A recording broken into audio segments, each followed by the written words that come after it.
Students, we are given this question. F of x is equal to sine of cos inverse of 1 negative 2 raised to the power of 2x divided by 1 positive 2 raised to the power of 2x. And its first derivative with respect to x is given to be as negative b over a times ln 2. When x is equal to 1, so this is the what I would say, this is given when x is equal to 1. And a and b are integers, and we are expected to find the minimum value of modulus of a squared negative b squared. So first let us place the function. F of x is given to be as sine of cos inverse of 1 negative, now 2 raised to the power of 2x. I'm going to write this as 2 raised to the power of x raised to the power of 2 divided by 1 positive 2 raised to the power of x raised to the power of 2. Now why am I able to do this? Because a raised to the power of m times n can be rewritten as a raised to the power of n times m, and further you can also rewrite this as a raised to the power of n the whole raised to the power of m. So all directions are possible, and also a raised to the power of m raised to the power of n. So all of these things are possible from the law of indices. That's exactly what I'm doing. Now there is a formula. Now what is the formula? The formula is cos 2 theta is equal to, let me write it like this, 1 minus tan squared theta divided by 1 plus tan squared theta. So this is a important formula I'm going to use. This is 1. So based on this formula, I'm going to make some arrangements here. So what I'm going to do is, I'm going to say let 2 raised to the power of x be equal to tan theta. Let me take this as, say, 2. So therefore 2 can be rewritten as f of x is equal to sine of cos inverse of 1 negative 2 raised to the power of x is tan theta. So that's going to be 1 negative tan squared theta divided by 1 positive tan squared theta. So this would mean cos 2 theta. So this is equal to sine of cos inverse of cos 2 theta. So clearly cos inverse and cos can be cancelled, and that would give me sine 2 theta. Now this is f of x, okay, now which is nothing but y. This is y. So we have y is equal to sine 2 theta. Now let's go to the problem. The problem says, and its first derivative with respect to x is this. So we have to get the dy over dx. Now dy over dx on the left side, but on the right side we have theta here. So we have to be a little bit cautious. So what we have to do is, we have to get dy over dx, and in this case when we are differentiating, the differentiation is achieved in this fashion. So of course we have to differentiate with reference to d over dx, right? But I'm going to write it like this: d over d theta times sine 2 theta times d theta over dx. So actually what am I doing here? I'm just adding a d theta and removing a d theta, for the reason that I have sine 2 theta. Okay, so this differentiation is possible. It's simple. Now what are we going to do for d theta over dx? Where am I going to get the value?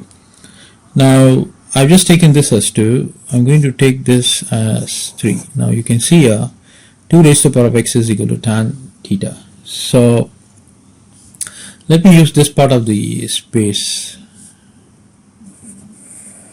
Okay, from 3, differentiating with respect to x. Okay, so differentiation of 2 raised to the power of x. This is going to be, this is a straightforward formula, 2 raised to the power of x times ln 2, and differentiation of tan theta is secant square theta times d theta over dx. So I've got d theta over dx. So this would, from here I can rewrite d theta over dx to be as 2 raised to the power of x times ln 2 divided by secant square theta. Okay, that's fair enough. So I've got dx theta over dx, and I've got a sine 2 theta. I need to differentiate this. So this is equal to, if I were to differentiate this, differential of sine gives me cos 2 theta, differential of 2 theta will give me 2. So this is what I've got. This has to be multiplied with d theta over dx, which is nothing but 2 raised to the power of x times ln 2 divided by secant square theta. That's fine. So we have got dy over dx. That's beautiful. Now 1 over secant square theta. Now what is 1 over secant square theta? 1 over secant square theta is nothing but cos square theta. So this is equal to, I can rewrite this as 2 times cos 2 theta times cos square theta times 2 raised to the power of x times ln 2. This is equal to dy over dx.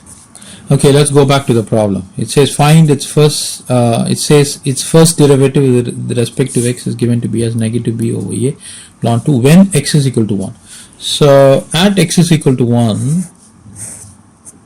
what happens? At x is equal to 1, this is equal to, x is equal to 1, 2 times 2 is 4, and this is going to be cos 2 theta times cos square theta times ln 2. So you got a cos 2 theta and cos squared theta.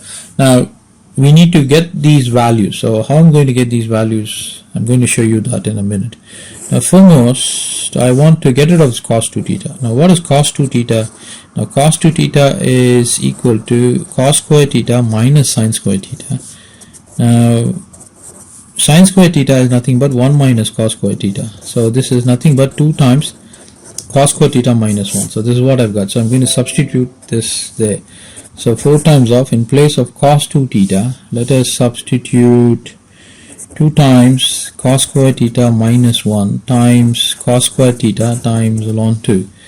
This is going to be 2 times 4, that's going to be 8 times, I've got cos to the power of 4 theta. Well, I can just retain it as it is, so I don't want to do any further simplification. I will just locate the values of cos and then I will substitute. Now how am I going to obtain the value of cos? Now from 3 we got 2 raised to the power of x is equal to tan theta. So let me just use that. So I'm going to use this part of the page. Okay, from 3, so what do I got? 2 raised to the power of, and x is equal to 1, right? So x is equal to 1 means this is going to be, x is equal to 1, this is going to give me tan theta. Now if I were to take the Pythagorean triangle, tan theta is opposite by adjacent, so it's going to be 2 over 1, and this is going to be root of 5, right? So from here my cos theta is going to be 1 over root 5, right? Because sin theta is opposite over hypotenuse, tan theta is adjacent over hypotenuse. So I've got a cos theta. So cos theta is this, therefore cos square theta, what is cos square theta, is equal to 1 over 5. So probably I can substitute that. So this is equal to 4 times of 2 times of 1 over 5, 1 over 5 negative 1, that's fine for this, times 1 over 5 times ln 2.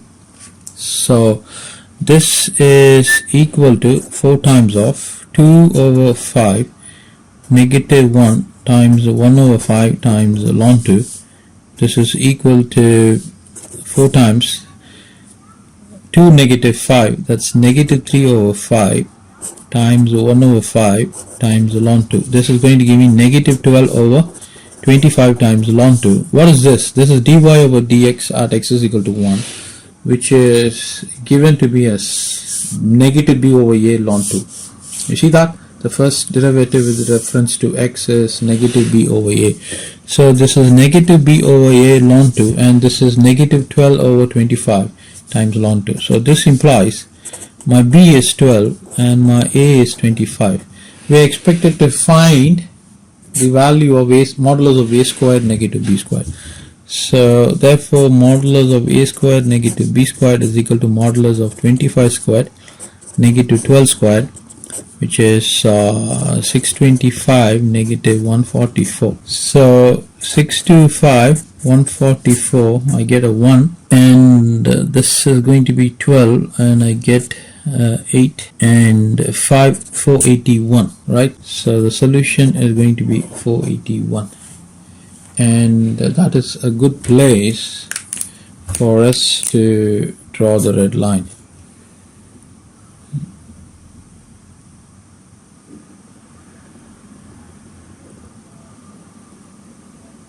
Thank you, students. We move